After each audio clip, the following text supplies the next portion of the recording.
Bonjour, bien-aimé, bonjour serviteur de Dieu, bonjour prophète, bonjour évangéliste, bonjour appelé, élu de Dieu, enfant du corps chair de Dieu qui est Christ, l'Église.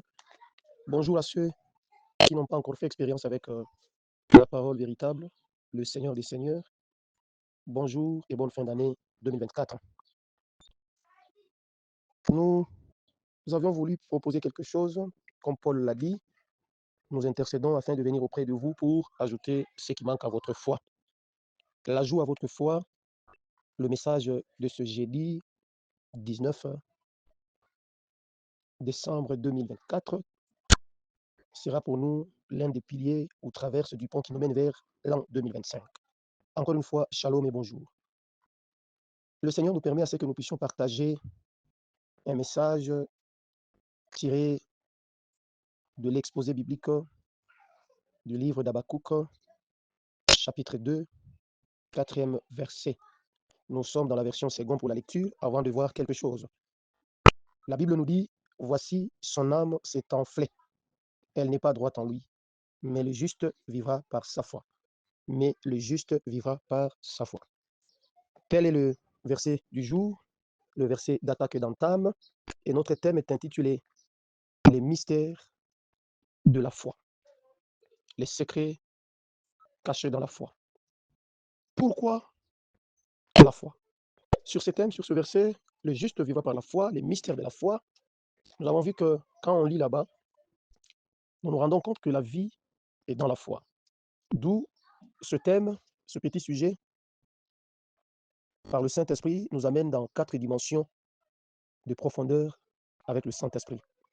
Dans ce thème, les mystères de la foi ou les secrets qui sont dans la foi, qui font vivre celui qui en a, celui qui en possède, nous verrons 4 dimensions profondes. La première dimension, c'est le pourquoi avoir la foi en Dieu ou les raisons de chercher la foi en Dieu.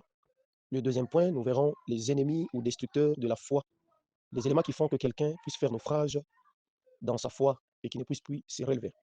Il y a tatu, tout à ma source, il y a engendrement, il y a enrichissement de la foi.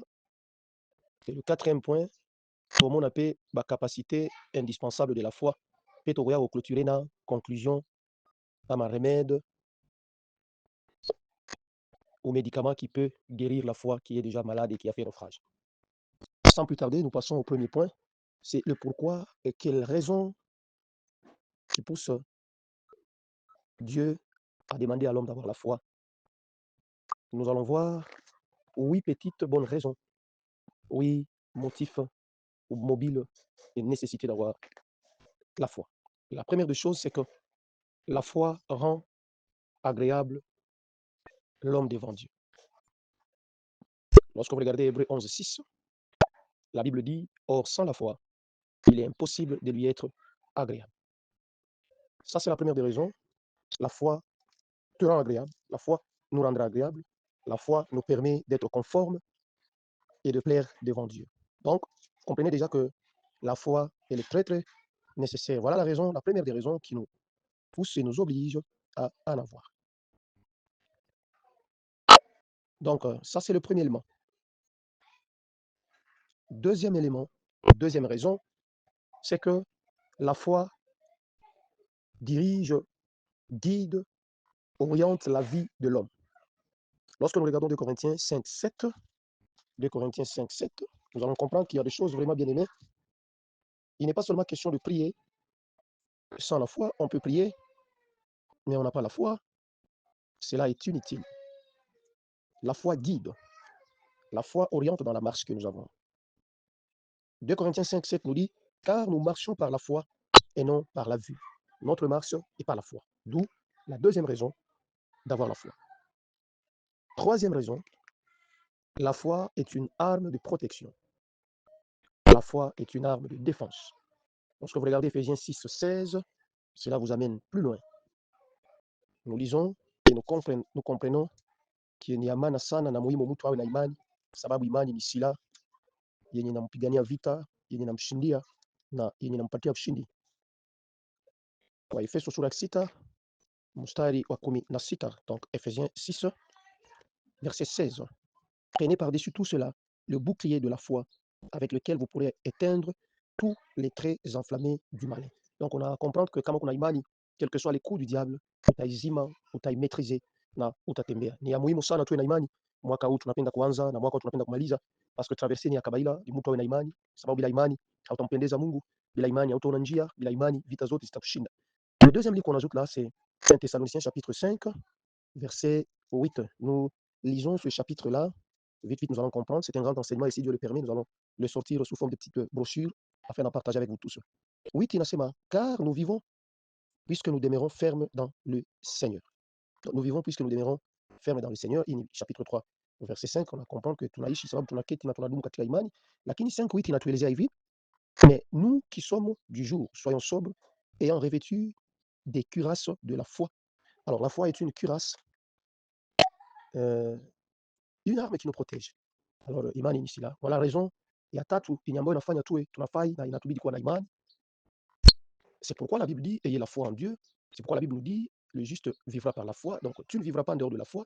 Trois raisons qui te justifient qu'il te faut avoir la foi pour vivre. Quatrième raison, la foi est le fondement de tout ce que l'on espère. Lorsque vous lisez dans les traductions différentes, versions différentes, la Bible nous dit que la foi est le fondement. Hébreux chapitre 11, verset 1, dans la version Bible de peuple ou vigoureuse, et la foi est le fondement. Le fondement. Alors, la raison, il y a tano, à ma cinquième raison, la foi rend les invisibles présentes. Hébreux 11, quand vous lisez le maître de Saki, cette version-là vous explique très bien. La sixième raison, c'est que la foi est la garantie des biens recherchés.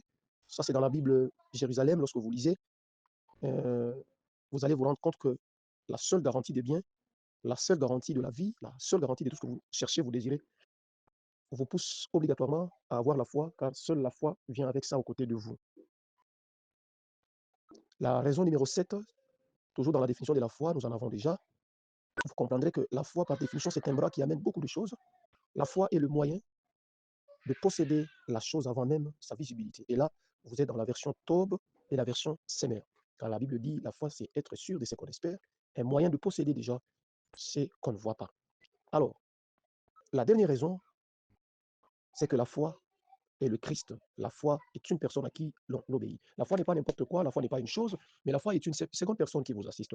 Et lorsque vous êtes dans un problème, vous avez besoin. La Bible nous dit qu'on a besoin, vaut mieux d'être deux quand vous lisez, mieux vaut deux qu'un seul. Quand l'un tombe, l'autre le relèvera. Alors, la deuxième personne qui est censée demeurer toujours à vos côtés, c'est cette personne de la foi. Lorsque vous lisez Actes des Apôtres 6 ou 7, vous allez comprendre que la foi n'est pas nécessairement une chose comme les gens l'entendent, mais la foi dans une autre dimension spirituelle, cette foi, c'est une des personnes nécessaires, importantes et capables de tout faire et de nous aider. Verset 12 du chapitre 6 du livre des Actes nous dit,